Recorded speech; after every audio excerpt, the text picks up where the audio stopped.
Well, hello, Monte Vista. One of the questions that I've heard a lot over this last few weeks is, what are we supposed to do as a church? How do we be the church? Because so much of what we do is we gather together and we serve together. So much of what it is to be a Christian is to be in proximity with one another. And with this social distancing going on and the stay-at-home order, it's really, really hard to do that. And so I want to encourage you with the reality that all throughout history, some of the most incredible times that the church experienced is when it couldn't gather together. Like the church is able to do some incredible things when it's scattered. And so I want to encourage you to do a few things. First, I want to encourage you to pray. And you can pray, first of all, for those on the front lines, for our doctors and our nurses, those working in hospitals and grocery stores, truck drivers, all those who are supplying us with all of the needs that we have. Man, pray, first of all, for their encouragement. Pray for their safety. Pray that they would be able to sustain what they're doing. So keep them in prayer. The second thing I'd encourage you to pray for is those in leadership, whether that's government leaders or whether that's leaders of businesses or our schools or our churches, because nobody's ever been here before, and we need a significant amount of wisdom to know how to move forward from here.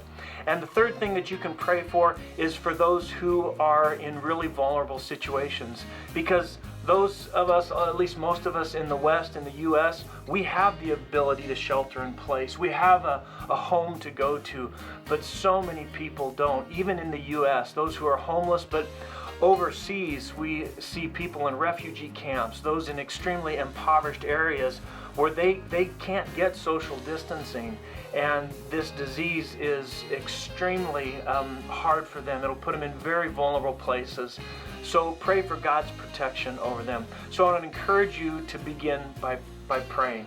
The second thing you can do is just open your eyes and see what kind of opportunities are out there, because there are opportunities to serve. We have one woman in our church who she's sewing masks for Kaiser Hospital, and that's a great opportunity. Another woman, she's been reading stories every day so that elementary students can tune in and to listen to a story, and that's awesome. There's another child who has his seventh birthday is coming up, and what a bummer for a kid to be socially isolated during their birthday. And so a bunch of people from the church and their friends are going to drive by during a specific hour in their cars with signs wishing them a happy birthday. Like, that's simple, but boy, it really makes a difference. So keep your eyes open for ways that you can serve. And then the final thing I'd encourage you to do is really something a little old-fashioned, but it's really important right now. And that is to pick up the phone and give some people a call. Social media is great and it's helpful. I mean, this is what's happening right now. We're on social media, and it's a good thing.